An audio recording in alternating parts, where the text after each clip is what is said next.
Commercial lawyers are generally likely to be familiar with company secretarial procedures and regulatory matters.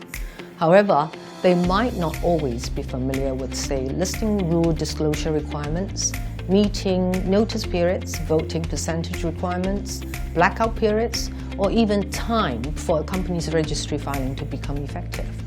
These could affect the structuring and the timing of a sale and purchase transaction.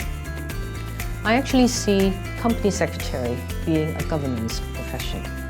So governance is a larger umbrella encompassing company secretarial functions, with compliance requirements all over the world becoming more and more stringent over the past 15 to 20 years since the downfall of Enron, WellCom, etc.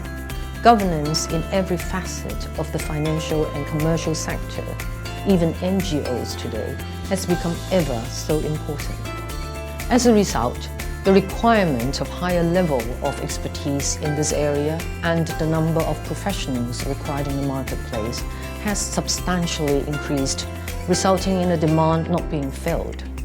In addition, with the growth in worldwide stock markets, there is always a shortage of governance professionals to serve the compliance needs of enterprises. The demand is enormous, especially in Hong Kong, being one of the top 3 capital markets in the world, and having been number 1 for a number of years, even surpassing New York and London.